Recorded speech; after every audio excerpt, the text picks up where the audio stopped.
جی السلام علیکم.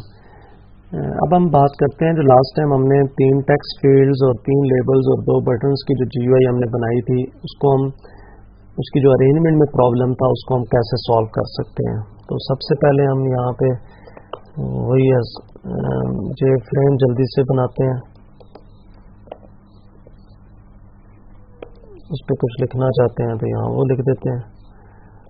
اب ہم نے لیبل بنانا تھا تو جے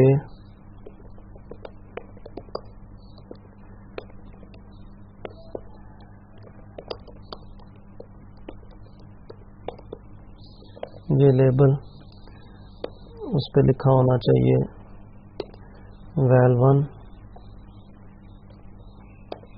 تو یہ دوسرا لیبل ہو گیا, یہ تیسرا لیبل ہو گیا. یہ ٹیکسٹ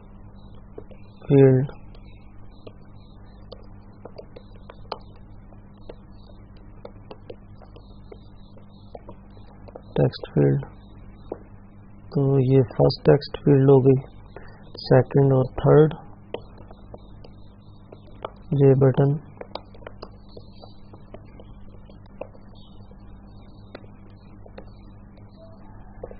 اس پہ ہم نے سم دکھانا تھا اور اس پہ ہم نے سبٹریکٹ دکھانا تھا. تو ان کے میں نام چینج کر دیتا ہوں تاکہ یہ والا LB2 اور LB3 TXT1 2 اور 3 اور یہ بٹن 1 اور یہ بٹن 2. اب یہاں پہ ہم نے جو اس کا سیٹ لے آؤٹ تھا ہم اس کو کہہ دیتے ہیں نیو فلو لے آؤٹ.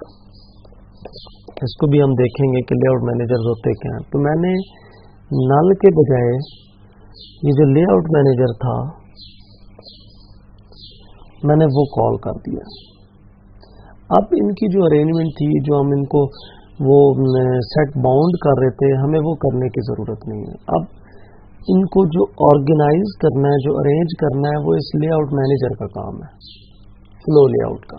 جس طرح ہم نے ایگزامپل لی تھی کہ کلاس کے اندر چیئر کا ارینجمنٹ کرنا ہے ایگزامس کے لیے, تو آپ ایگزامس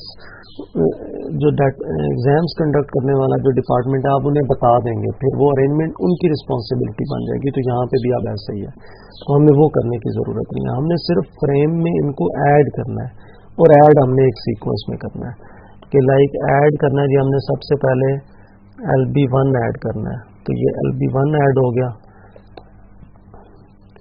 اور لیبل 1 ایڈ کرنے کے بعد پھر میں نے اس کے سامنے ٹیکسٹ فیلڈ ہونی چاہیے. تو یہ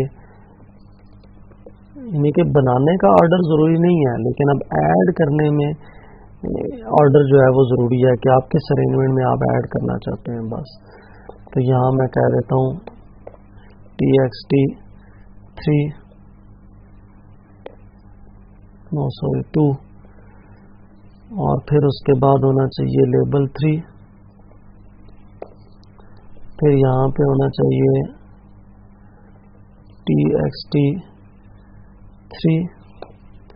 اور اب یہاں پہ ہونا چاہیے B1 بٹن, اور پھر اس کے بعد ہونا چاہیے B2. تو میں نے یہ جو ارینجمنٹ تھا کہ سب سے پہلے میں نے لیبل ایڈ کرنا ہے, پھر ٹیکسٹ فیلڈ ایڈ کرنی ہے. اب یہ جو لے آؤٹ مینیجر ہے یہ کر یہ رہا ہے کہ آپ کے پاس جو بھی لیبلز یا بٹنز تھے, لائک میں نے سب سے پہلے لیبل ایڈ کیا تو اس نے وہ لیبل ایڈ کر دیا, ایک سائڈ سے اس نے سٹارٹ کیا. ہم نے لے آؤٹ مینیجر کون سا کال کیا ہوا ہے, فلو لے آؤٹ. تو فلو لے آؤٹ ایک ہی فلو میں چیزوں کو ایڈ کرتا جا رہا ہے. تو میں نے یہاں پہ پھر دوسری ٹیکسٹ فیلڈ تھی اس نے اسی کے سامنے دوسری ٹیکسٹ فیلڈ ایڈ کر دی. اب تیسرا لیبل تھا, اب اس نے اس کے سامنے ایڈ کرنے کی کوشش کی, جگہ نہیں تھی تو وہ نیچے لے آیا. پھر یہ والا لیبل تھا, اس کے سامنے جگہ تھی تو ایڈ کر دیا, پھر یہ آیا. تو اسی طرح وہ اس فریم میں ایڈ کرتا رہا. اب اگر ہم اس کو سب کچھ ایڈ کرنے کے بعد ہم اس کا فریم کا سائز سیٹ کر دیتے ہیں, تو فریم کا سائز میں کہہ دیتا ہوں 200 بائی 400, اور میں فریم کو سیٹ ویزیبل ٹرو کر دیتا ہوں. تو اس کو اگر ہم ایگزیکیوٹ کرتے ہیں تو یہ دیکھیں یہ ارینجمنٹ بن گیا جی. ابھی بھی آپ پریشان ہو جائیں گے یہ کس طرح کی چیز وہی بنی ہے، لیکن اس کی وڈتھ اگر آپ کم کر دینا تو یہ اسی حساب سے، کیونکہ فلو لے آؤٹ جو مینیجر تھا یہ ایک ہی فلو میں چیزوں کو ایڈ کرتا ہے، اور یہ جو ٹیکسٹ فیلڈ تھی اس کو جتنی اسپیس چاہیے تھی اتنی اس نے اس کو دی ہے. وڈتھ رائٹ ہم نے تو سیٹ کی نہیں تھی، تو ابھی ہم چلیں اس کو بڑھانا چاہتے ہیں تو میں اس کو یوں کہہ دیتا ہوں جی اتنی اس کی اس میں بائی ڈیفالٹ ہم کو ڈیٹا ایڈ کر دیتے ہیں، ٹھیک ہے. اور اس کو اگر ہم ایگزیکیوٹ کرتے ہیں تو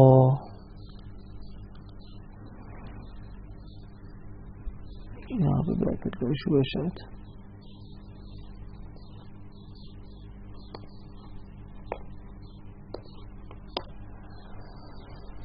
تو اب یہاں پہ ہم اس کو اگر ہم ایگزیکیوٹ رن کرتے ہیں تو یہ چیز بن گیا. دیکھیں وہ ٹیکسٹ فیلڈ تھوڑا سا اوپن ہو گیا، ابھی بھی نہیں ہے، آپ کو پرابلم کر رہا ہے، مزہ نہیں آ رہا تو اس کو آپ بڑھا دیں. اب اگر آپ اس کو ایگزیکیوٹ کر کے دیکھیں تو یہ ہو جائے گا. اب اس فارم کے اگر آپ یوں کریں تو یہ اس کو یہ کر رہا ہے.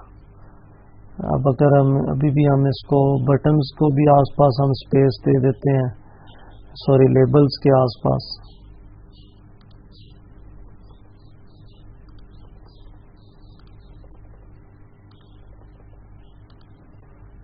کیونکہ اب تو لیبل نے اسی کی بیس پہ اس کی ویڈتھ تو رائٹ سیٹ ہونی ہے. تو اب اس کی آؤٹ پٹ دیکھیں ذرا، تو یہ ہو گیا. اس کی ویڈتھ اگر میں کم کروں تو یہ اس طرح کی آؤٹ پٹ آ گئی ہے. فریم تھوڑا بٹن بڑا تھا تو اس کے پاس جتنی جگہ ہوگی وہ اتنے دیکھیں.